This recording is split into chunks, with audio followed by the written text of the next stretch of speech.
예, 안녕하십니까. 영어 배움터 선생님입니다. 오늘은 같은 입시 영어인데도 그 수능 영어하고 내신 영어하고 이제 차이점에 대해서 살펴보도록 하겠습니다.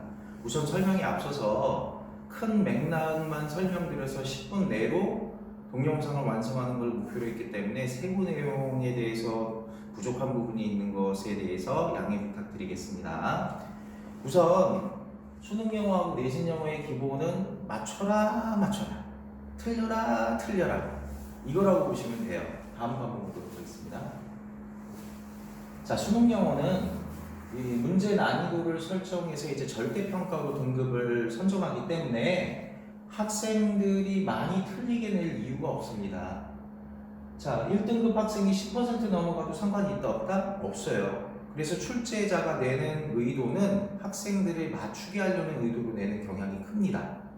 반면에 이제 내신 영어는 상대평가죠. 상대평가여서 각 그 등급에 따라서 배정된 학생 수가 정해져 있기 때문에 최대한 학생들이 틀리게 복잡하게 출제하려는 의도가 짙다고 보시면 돼요.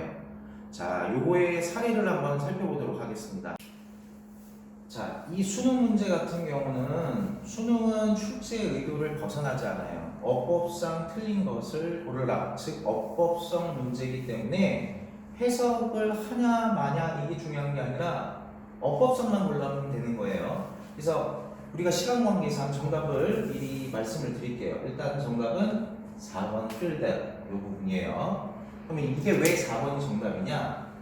A cat in a small box will behave like a fluid filled up all the space. 이렇게 나왔는데 앞에 주어 동사 문장이 나와버리고 그 다음 중요한 거 우리 구조학습할 때 배웠던 부분이에요. 쉼표를 찍고 verb id나 verb ing가 이렇게 나와버리면은 이거는 뭐냐? 분사구문이라고 말씀드린 바 있습니다. 딱 100% 분사구문인데 그러면 ed로 시작하는 분사구문이냐 ing로 시작하냐 이거는 능동형이냐 수동형이냐를 따져. 그럼 능동형이냐 수동형을 따질 때에는 앞에 이제 주어가 이제 상당히 중요한데 지금 분사구문에 의미상 주어가 없죠. 생략돼 있어. 왜 생략돼 있어? 문장 주어하고 같기 때문에 생략돼 있는 거죠. 그러면 문맥상 한번 보세요. 작은 박스에 있는 고양이는 모든 공간을 filled up 하면 채우다요. 채우면서 액체처럼 행동할 것이다. 이렇게 나왔어. 그러면은 고양이가 캐치라는 게 고양이가 요 공간 모든 공간을 채우는 행위를 합니까? 당합니까? 하지요. 하면 능동이에요. 능동이면은 이 field를 filling으로 바꿔 보여줘야 되는 거예요. 요게 정답이 되는 거예요. 자, 이처럼 수능 영어는요.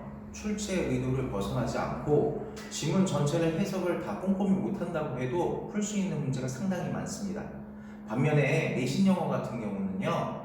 출제자가 이제 변별력을 해서 이제 상대평가하기 때문에 등급을 매겨야 되니까 이제 무리하게 변화를 주는 경향도 상당히 있기 때문에 지문을 꼼꼼히 공부할 필요가 있어요. 다음 거 보도록 하겠습니다. 자, 아까 그 문제가 지금 해석본으로 지금 선생님이 만들어 놨고요. 자, 위 글의 내용과 일치하는 것을 고르시오. 이게 실제 2018년도 춘천의 모 고등학교 2학년 2학기 중간고사 때 실제로 나왔던 문제라고 보실 수가 있어요. 자, 지금 1번부터 5번까지 보기가 주어졌는데 자, 지문에서 보시면 고양이는 환경에 따라 액체도 될 수 있고 고체도 될 수 있다 이런 부분이 있어요. 그래서 학생들이 이거를 읽고서는 내용 일치 고르시오 했을 때 다 몇 번을 찍어버리는 거냐면 5번 보면 고양이는 환경에 따라 액체도 고체도 될 수 있다. 이 5번을 정답을 선택하는 경향들이 많았습니다. 하지만 정답은 5번이 아니라 몇 번이 정답이에요? 4번이에요. 고양이는 유동학 측면에서 액체이기도 고체이기도 하다. 이게 실질적으로 나왔던 문제인데 왜 그러냐? 우리가 기본적으로 한번 생각해봐요. 이게 함정인 이유가 여기 나와 있다고 애들이 우기는 거야. 선생님 이거 여기 나와 있기 때문에 5번 아닙니까? 라고 우겼는데 고양이 그 자체를 누가 액체, 고체라고 부릅니까? 그 말이 안 되는 거죠. 지금 요 앞에서 뭐가 나왔냐면은 물질의 변형을 다루는 물리학의 한 분야인 유동학을 적용했다. 요게 전제 조건이 정말 중요한 거예요.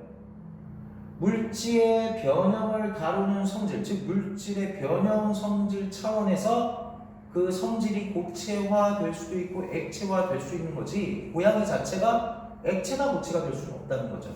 그래서 유동학 측면에서 액체성과 고체성, 즉 물질의 변하는 성질에서의 액체성과 고체성을 모두 가지고 있다라는 4번이 정답이 됐던 거예요. 다음 거 보도록 하겠습니다. 같은 입시 공부여도, 영어 공부여도 출제하는 의도가 다르기 때문에, 의도성이 다르기 때문에 수능 영어 공부하는 방식하고 내신 영어 공부하는 방식이 약간의 차이를 둘 수가 있습니다. 우선 수능 영어를 어떻게 공부해야 되냐? 기본적으로 영어 공부의 구문 분석 능력과 영어 단어를 이제 숙지하는 것은 필수가 되겠습니다. 자, 수능 영어를 공부할 때 주의해야 될 거는 4가지가 있는데, 첫 번째는 내용 전개 방식 5개의 유형이 있습니다. 모든 수능 영어 문제 유형과 상관없이 글이 전개되는 패턴이 한 80%는, 지문 전체의 80%는 요 5가지 전개 방식에 다 들어간다고 보시면 돼요. 자, 이 5가지 전개 방식을 여기서 설명을 드릴 수는 없고, 영어가 어려운 이유 2편에서 살짝 선생님이 설명드린 바 있으니까 그거 참고로 맛보기를 보시면 되고요.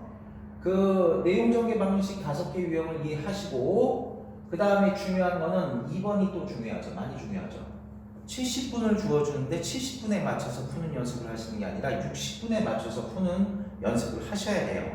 왜냐하면 막힌 시간도 여러분들 생각하셔야 되고, 나도 모르게 집중하다 보면 어떤 한 지문에 배정된 시간보다 정답을 고르는데 더 많이 쓰는 시간도 있기 때문에 60분에 내 몸을 맞춰놔야 돼요.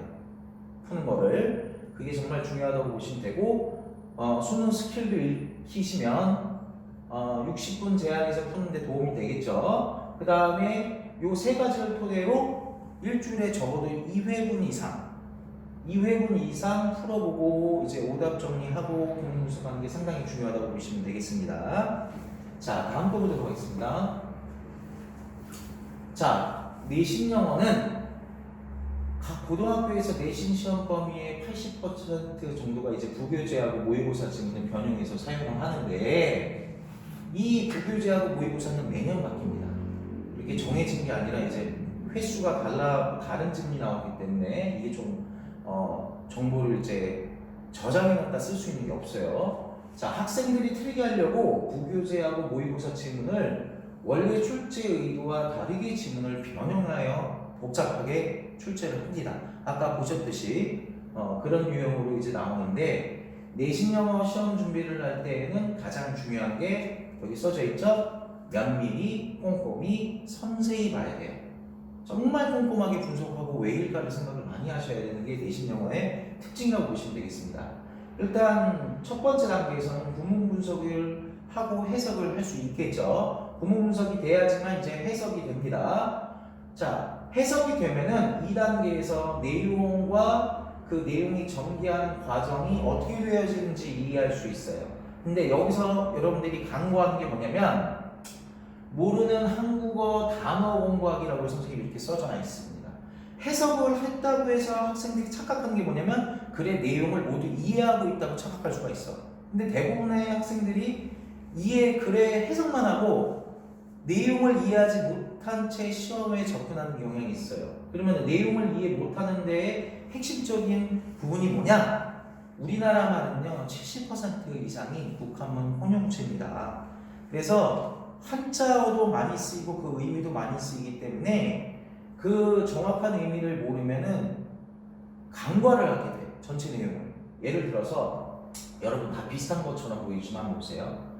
효용성이라는 단어하고 효율성이라는 단어하고 효과성이라는 단어를 한번 보세요. 얼핏 보기엔 다 비슷해 보여요. 그죠?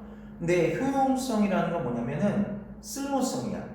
자기에게 얼마나 쓸모하고 자기가 얼마나 선호할 수 있는지에 대한 내용이고, 효과성이라는 얘기는 의도한 바에 의해서 좋은 결과를 얼마나 가져갈 수 있느냐, 그 성질을 말하며, 효율성은 효과성 플러스 능률성이에요.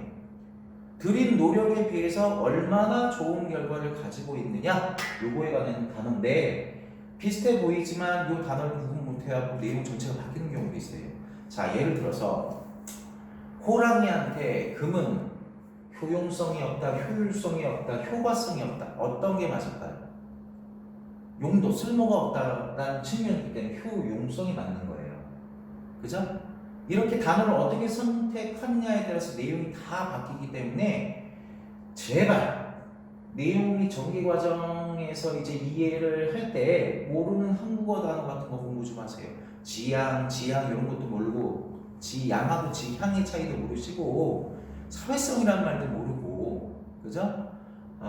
이걸 제대로 이제 한국어 단어를 공부해야지 내용을 이해할 수 있습니다. 그래서 구문 분석 해석하고 내용 전개 과정 내용을 이해하면 파악하는 게 상당히 중요합니다. 자, 주제 소재를 파악할 때 주제가 있는 문단이 있고 지문이 있고 주제가 없는 지문도 있어요. 하지만 뭐는 반드시 다 있다? 소재는 반드시 다 있으니까 소재 파악하는 게 상당히 중요하다고 보시면 돼요. 1번부터 3번 과정을 다 하시면은 지문의 내용 및 이제 어법 구조 및 이런 것들을 다 공부하셨다고 보시면 되는데, 마지막으로 한 가지 여러분, 네 번째 단계에서 변형 문제를 예측해 보기가 되게 중요해요. 예를 들어서 수능 모의고사 지문의 원래 출제 의도는 어법성이다. 근데 어법성 문제였는데 그 지문이 구조가 복잡한 문장이 여러 개 나왔어. 그럼 이거는 내신에서 변형을 한다면 어떻게 유형이 나올까 이렇게 생각해보고, 그러면은 생각하다 보면은 어순배열이나 틀린 단어 형태를 묻는 서술형으로 나올 수도 있다. 이렇게 보시면 되고, 글의 핵심이 되는 문장이 여러 개 나왔다. 그러면 그거는 글의 주제 찾기 문제나 빈칸 추론으로 이제 나올 공산이 좀 있죠. 이렇게 변형 문제를 예측해 보면서 내신 공부를 지문을 마무리하는 것이 중요하다고 볼 수가 있겠습니다.